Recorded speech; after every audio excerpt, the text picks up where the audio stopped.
So I was just getting ready to ask Gentleman Jamal. Well, first, before I say that, welcome back to TBC podcast number 10. Let's go. Let's get it. LGBTQ It representation. went crazy. You know what I'm saying? And one of my daughters is gay. And like, I was like, I had to sit there because I'm like, I don't want her to like see this and feel away. And I was like, yo, like the Wizard of Oz originally was an allegory of like what was going on in the world, right? It was the Great Depression, the Dust Bowl. This is a great time to sort of like take and turn what's going on in our world. You know what I'm saying? And mine is like based in Inglewood. Something happens, she ends up in Underhood, which is like but I want everybody in it. I want from different socioeconomic backgrounds, cultural backgrounds, Black, brown, Asian. Reflective of the world. Reflective of the world. And I feel like to have something reflective of the world that doesn't have LGBTQ characters in there, it feels like that's not reflective of the world. And I'm not saying that that's what it's going to be like. Hello, it's not going to be like that Wizard of Oz. The Lion was sassy like that, though. Yeah, he was. And nobody talked about it. The Lion was stereotypically gay. Yes. Yeah. No. So what does it look like when you say, I'm going to have LGBTQ representation? Like, could people hear that and be like, what is it going to be, a yellow dick road? Like what is like, what is that? So, I mean, I know the Lion was, so you're going to just go over exaggerate that? So I'll give you a thing. Like, in my dream of dreams, Frank Ocean redoes Somewhere Over the Rainbow. That's my dream of dreams. You know what I'm saying? And I would love a character like Rainbow, but I'd love a character who told you that? Clarence, lion-ass Clarence? Like he just becomes the lion, the cowardly lion. And the reason he's cowardly and a lion is because he's trying to put forth something else. And he always is kind of like not really being himself. And it's causing him to not sort of be, as outward and as, brave as he should be. You know what I'm saying? And so I want to like turn things in their head. Like, that makes sense. The idea of someone being heartless, I want one of Dorothy's cousins in real life to be in the streets and be a fool. And he's kind of like heartless. You know what I'm saying? People are like, man, that nigga's heartless. You know what I'm saying? But it's like, it's not heartless from the idea of whatever. It's the idea that his heart sort of turned black because he's given up. You know what I'm saying? So I want to take those things and I want to flip them on their head. And I want to talk about where we are today. You know what I'm saying? The things that we sort of like, someone who might be brainless might be a girl who keeps having kids or does this because she feels like she needs something to give love and she's not really good in school. I want to sort of take and flip it on his head, but still make it for families, but show the world today. And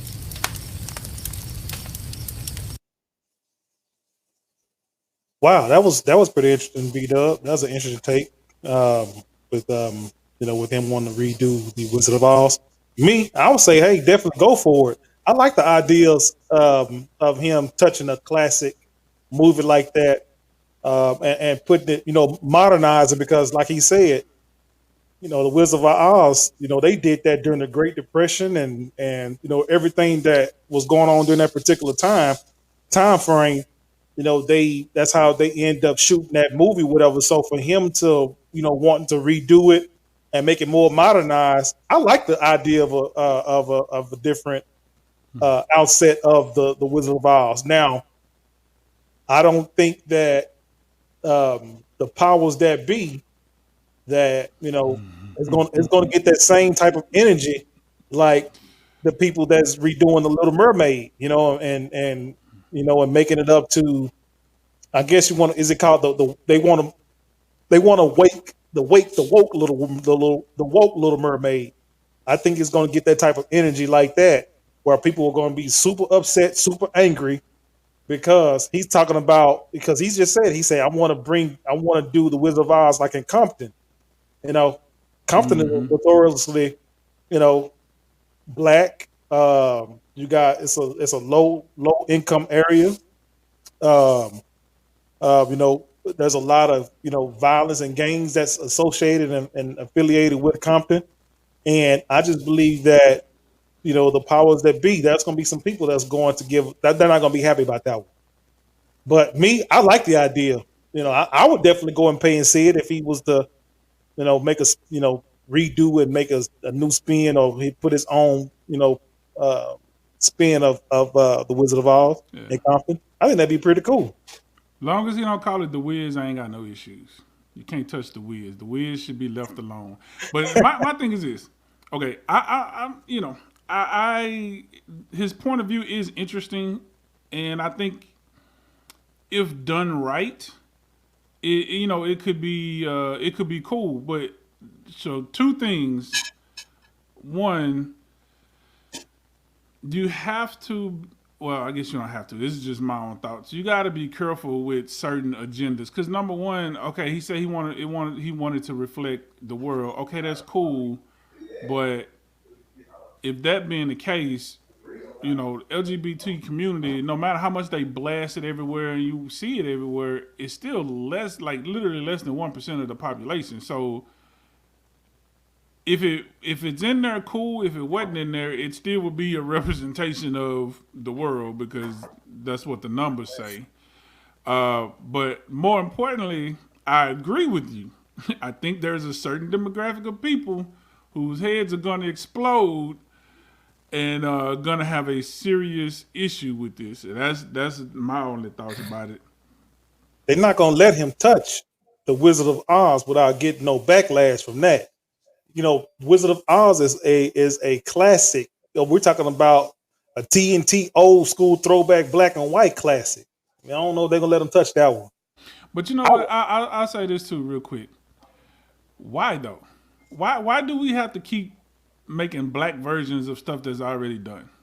We're too creative for that. Just create something new. Even if you want to give it a similar storyline, plot line, or whatever, just create a story. Because you know what? He could have created a movie and just done it without calling it The Wizard of Oz or a remake or whatever, the way that he wanted to do it. And most people probably wouldn't even know. Some people might catch it and be like, oh, that's a similar plot line to The Wizard of Oz. Okay, cool, but it would have been what it was. But to say, okay, I'm going to take this and remake it. Like, I never watched the Honeymooners with Cedric the Entertainer and Mike Epps. And I used to watch the show, but I didn't watch the movie because it's like what's the other one? They redid the Mel Gibson movie with girl,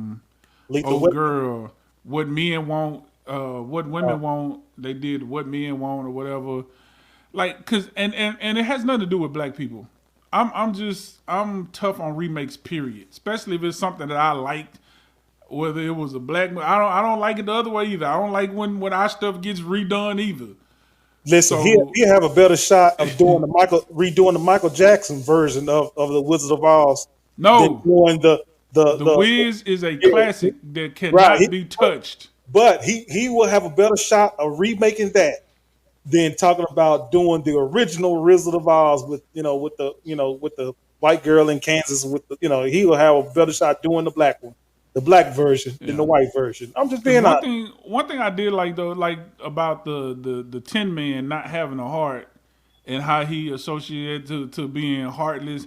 I thought that was cool. So I think it's an interesting concept. Yeah. I don't know how well that's gonna fly in with the patriots of our country. And I don't think it's necessary that we have to push all the agendas all the time. Like everybody can't be served all the time. Like I don't know, B Dub, but you know what I'm just thinking about now? But if it's an agenda that they can push to destroy our community, like guns and drugs and violence, they might push it, man. You never know. They might push that. They might push it. If it's something terrible, let's say for instance, the character Dorothy. All right. Let's say she's Dorothy is a single mother with kids. You know what I'm saying?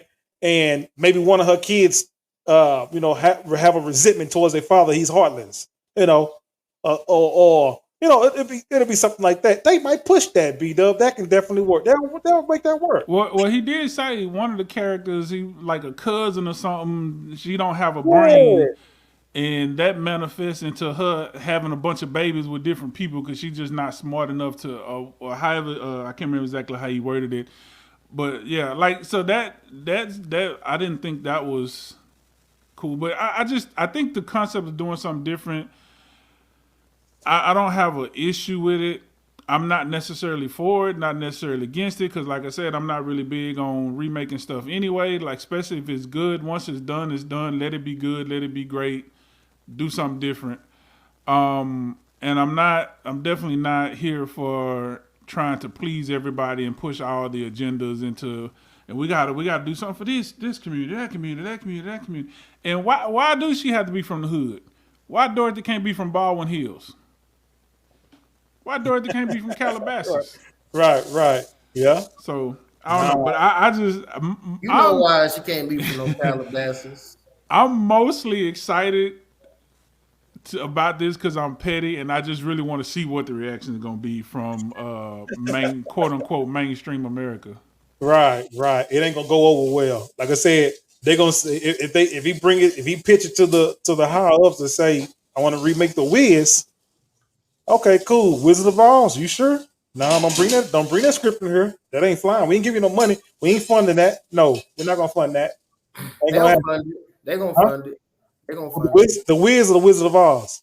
They're gonna fund whatever King Barris proposes to. I'm gonna tell you why. Why?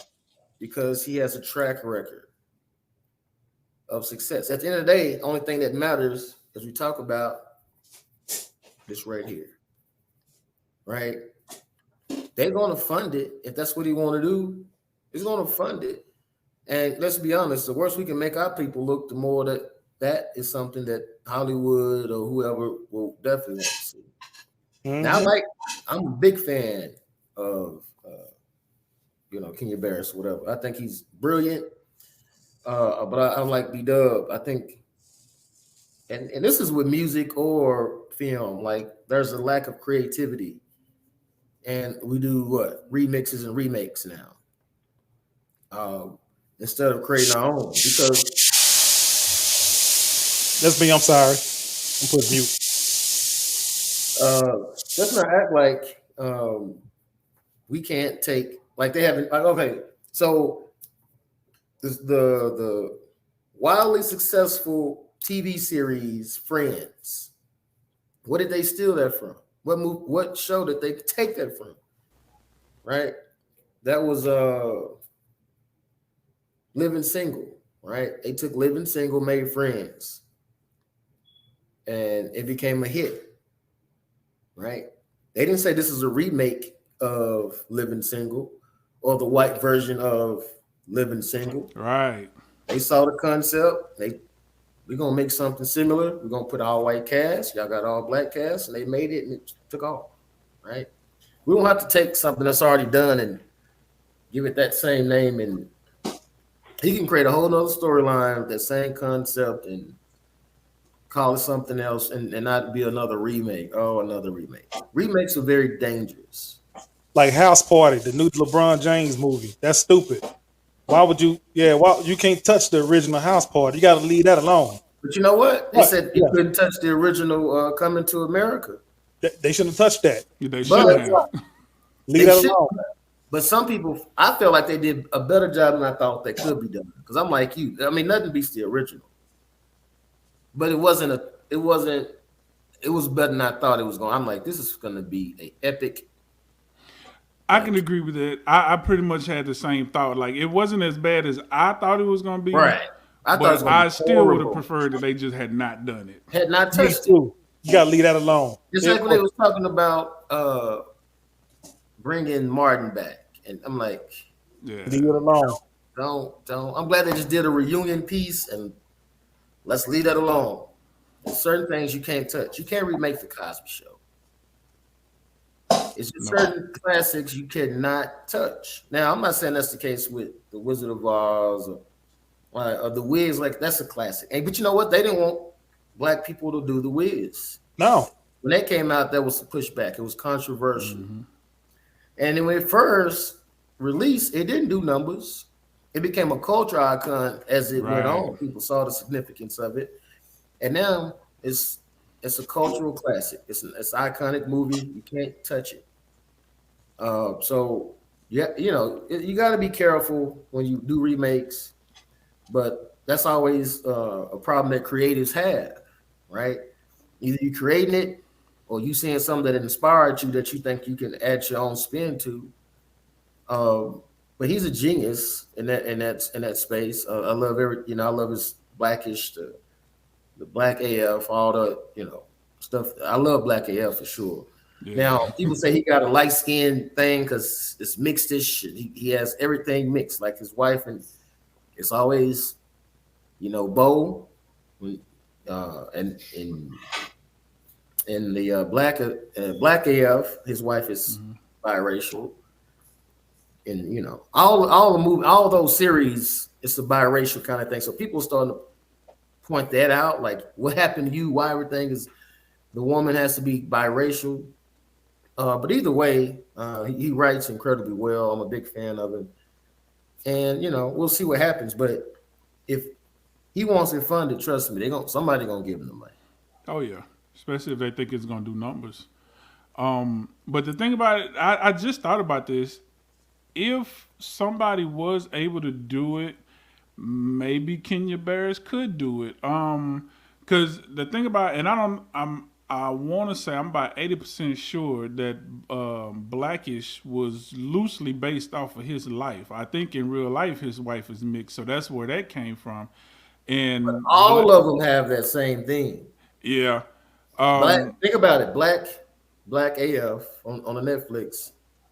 That's was it Quincy Jones' daughter, I think? Yeah, Rashida mix. Bo from Blackish mix. Then they had the whole show mixed-ish, right?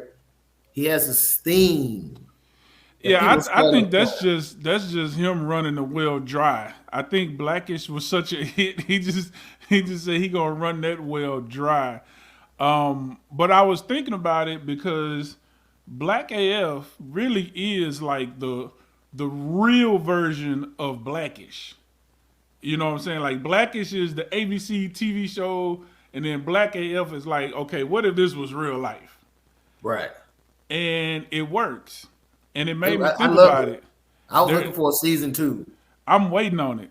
But And there's he another plays show. the main character, and that's what I like about it, because he actually plays in Black AF, which Cedric plays the main character in Blackish, but Black AF is actually Kenya Barris. Anyway. Yeah.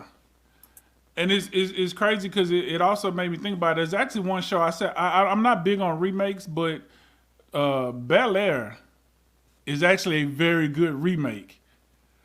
I'm waiting on season 2 for that. Bel Air nailed it, Mr. Know-It-All. Give it up now. I know you don't like remakes, but they nailed Bel Air. They did. Not one episode of Bel Air. Never seen that one episode. You should watch it. You're gonna get hooked. Oh, So yeah? it made me think. Now I'm thinking about the concept that he's talking about. It might work. It might work. Because Bel Air is a gritty version of the Fresh Prince. Black AF is a gritty version of Blackish, and it works. And maybe that's the trick right there, to give it a different concept versus just remaking, like just remaking with new people and just adding a couple of little things in there, or a couple of agendas here. Okay, we're gonna change this character, make them pronoun. We're gonna change this character from black to white, and this one from white to black, but it's still the same show. So maybe that's the key right there, is to change the whole concept. So now I'm thinking about it. It might work. It might work. Man. Anybody can pull it off. It's him. He probably can pull it off, but you talking about a Turner classic, man. Yeah. Wiz a Wizard of Oz, a Turner classic. They gonna raise hell behind that, man. I don't know. I would love to see him do it. I would love to see him do it.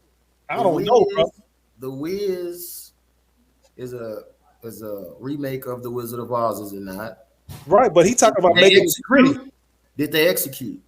Yeah, they did. Yeah, but he's talking about making the Wizard of Oz in Compton and gritty, and you're talking about modernizing to real world like problems now. That's his thing. thing. Let that fly, man. Taking a 100-year-old, I'm just exaggerating. You take a 100-year-old movie and you bringing it into modern times. Gritty. That's actual, like that's what remaking is. You showing it. If that was done today, if that was today, and if it was gritty, which you can't make it all, you can't make it exactly, because now you just bite. You have to put your own spin on it. And Kenya, that's his blueprint, that's his thumbprint. Like that's what he does. So I'm put like this: he may fall, he may fumble, but that's okay. That's what creators do. You take risks. Yeah. Okay. He's Yeah. either gonna strike out, he's gonna hit a home run. Right now, dude is hitting home runs. It's another one with Kid Cudi on Netflix. I forget the name of it, but it's like a cartoonish series that he also has a part of that he talked about on that same interview. Y'all should check that out. Very well written. This guy, I'm a fan of him, and if he wants to do it, I'll give him a shot. You know, I give him. He's earned that. I'm feel like that. He's earned the opportunity. Yeah. And Mr. Nordahl, see the difference with the Wiz was the time, the era that we was in. Not everybody had a TV and had smartphones and had Google. So there were people who saw the Wiz that had never seen the Wizard of Oz. So it was kind of different, and then you find out after the fact, like, oh, okay, this is the black version of this movie, but at the same time too, black people was also in a time and space where we were so desperate to have anything of our own. We didn't care. It's like, okay, y'all got y'all version, we got our version, So now it's a little bit different. So you have to be different. Like you can't just redo the same script and just change a few words and change the clothing from whenever the movie was made to newer clothing, change the cars to newer cars, but it's the exact same script. That's not gonna fly. You have to be different, which makes it even more difficult. Right. So, but I don't know. Like I'm thinking about it now. I'm kind of leaning toward maybe he could make it work. I mean, like G-Man said, I would definitely check it out. Yeah. Just based off of his track record. Yeah, I want to see him do it because everything he was saying on Breakfast Club. I like the whole idea. I want to see. I'm rooting for the guy, man, because that's different, and I'm definitely intrigued by it as well. So, and I'm still very curious to see how they gonna accept it. Because see, one thing about Kenya Barris too, I'm not gonna go in on bruh, but I'll just say this: he is Bryant Gumbo-ish. Ooh. Wayne Brady-ish in the eyes of non-black people. Yeah. Which, to his credit, because if you listen to Kenya Barris and you watch, especially if you watch Black AF and you kind of listen to some of his interviews, he's not that type of guy. He is a brother, but for whatever reason, he gives that comfortability to those non-blacks, so they just soak it up. They just love it. So I'm 100% sure he will get funded. Okay. I think you're not getting them kind of dollars that you're not getting the kind of money that he getting if you can't cross over or placate a little bit. And that he has shown to be able to do at a high level. Let's keep it a buck. Right? If you don't. Unfortunately or fortunately, depending on how you feel, unless you can do a little bit of that, whatever, you're not going to be getting them large budgets. This guy can literally walk in there and say, I need $100 million to get there, and be like, there's the check. You come in there talking outside of it, they be like, get out of here. Right. So, yep. We'll see. Well, we can go deeper in that, but we'll keep the surface levels reaction. Like, share, subscribe. All that. Burn the coals. Hold on, let me get my hands right. Just make sure you check out the show. Tuesdays, 8 Central Standard Time. Burn the Coals podcast. Tell a friend, tell a foe. Yep. Let everybody know where to go. Everybody know where to go. For fire content. Yeah.